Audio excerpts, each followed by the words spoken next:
Hello, I'm Mark Barbour. I'm the Executive Director and the founding curator of the International Printing Museum here in Carson, California, just outside of Los Angeles. On behalf of the Board of Trustees of the International Printing Museum, I would like to thank the American Printing History Association for the 2023 Institutional Laureate Award. This award is accepted with so much gratitude and humility, knowing that the Printing Museum is merely in the constellation of so many institutions working diligently to preserve and advance the history of printing, not just here in America, but across the world. As with other printing museums and institutional collections, the Printing Museum began with one individual's collection, that of Ernie Lindner, a printing equipment dealer here in Los Angeles.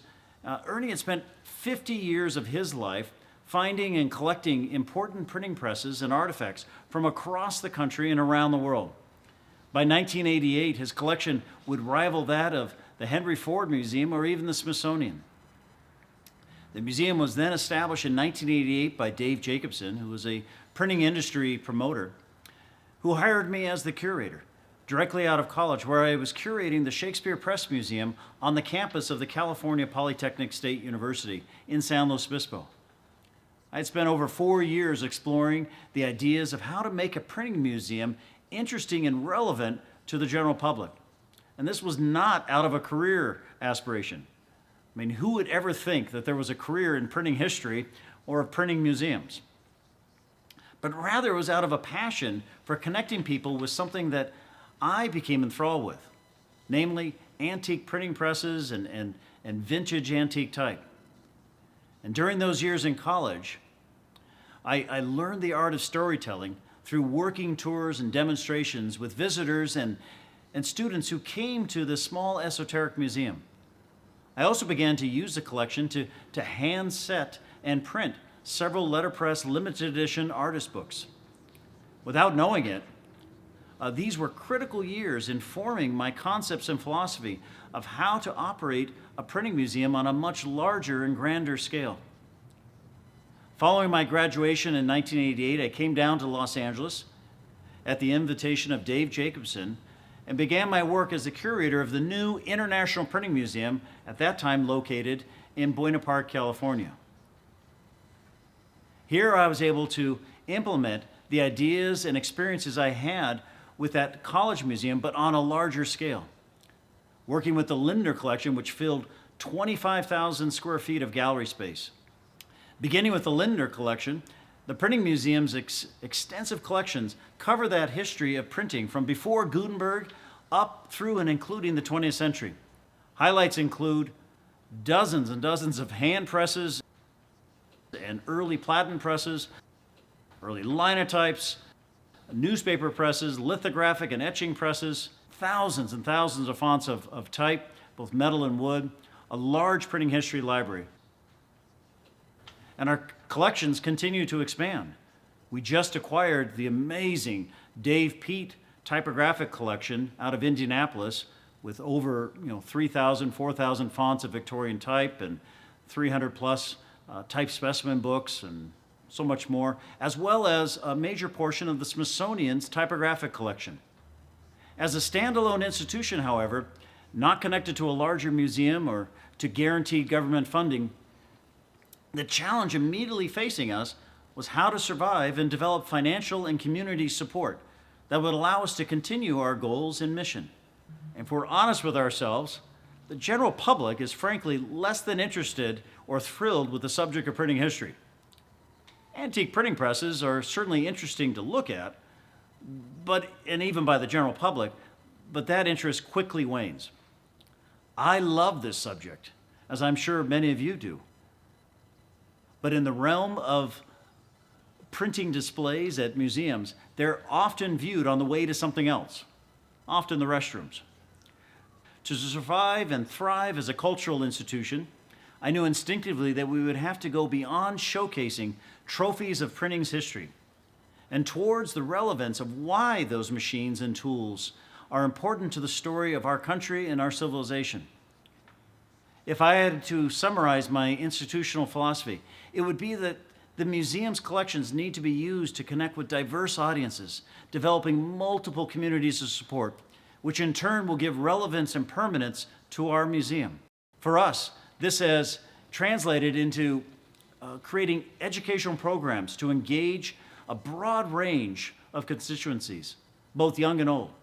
The collection is creatively used as a springboard for American and world history, great inventions and discoveries in science, civics, literacy, and art. Through our tours and outreaches, the museum annually works with nearly 20,000 students and the general public through its programs and working tours. We use the school's curriculum to wedge into the schools with their interest in, say, colonial history, or Ben Franklin or Gutenberg.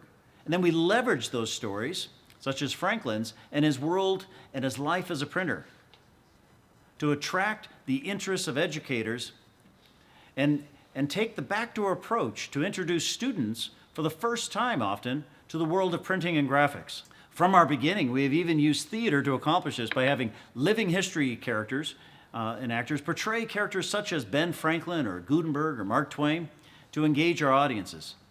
We have developed programs that help nearly 800 scouts annually earn merit badges in graphic arts, paper, and the book arts. Programs that provide a large financial support while at the same time creatively using our collections and resources to build and attract another audience.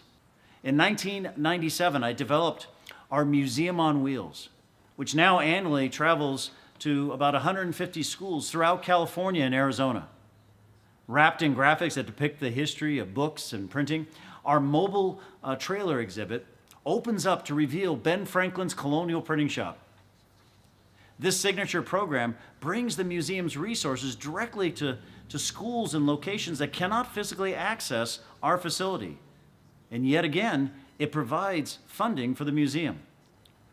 The museum's quarterly public events, such as our Crazy Crafts Day for kids of all ages, or our annual Independence Day celebration each summer, they engage audiences of all ages. Ben Franklin often regales audiences in our museum's Heritage Theater, depicting his life and the important role books and printing have played in his life. We even give the guests the opportunity to print something like the Declaration of Independence on a printing press, which is how it was done. Watching young kids engage in the graphic arts for the first time, printing on a letterpress or making paper by hand with their eyes wide open enthusiasm is quite a thrill. Since 2008, the museum's Los Angeles Printers Fair has annually brought together over 80 artists and vendors and printers and paper makers and demonstrators to celebrate the creative world of printing, paper, and the book arts. Each year, nearly 1,500 guests travel to the museum and enjoy a weekend full of printing demonstrations, exhibits, and the book arts. The Printing Museum launched its Book Arts Institute in 2021, a 4,000 square foot teaching lab for classes in letterpress, in bookbinding, typesetting, printmaking, papermaking, and marbling. This is helping us to establish yet another community of support, and in turn, helping us to develop the Printing Museum as a hub for the book artists and practical printers. All of these programs have helped us to expand the audiences and communities that support the Printing Museum.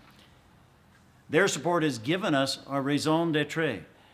And that support, both programming and financially, is what allows us to preserve the artifacts and the presses of printing history. Ultimately, the preservation of this material needs support. And critically, it needs financial support, regardless of the institution and the assumption of its permanence. In my short tenure of 39 years as a printing museum curator, I have witnessed so many universities, private collections, and nationally recognized museums abandon their printing collections. As a dedicated apostle of Gutenberg, my life's mission is dedicated to the preservation of Gutenberg's legacy. I have moved from aspiring in my earlier years to creating the world's largest printing museum to now a desire to being the world's most permanent printing museum. And this is certainly a steep mountain to climb. But I know that this goal will be achieved through a philosophy of relevance to multiple communities of support. Gutenberg's name, in fact, means good mountain. This is a good mountain to climb. And this institutional recognition by APHA recognizes that we are hopefully succeeding in this important journey at the International Printing Museum. Thank you again.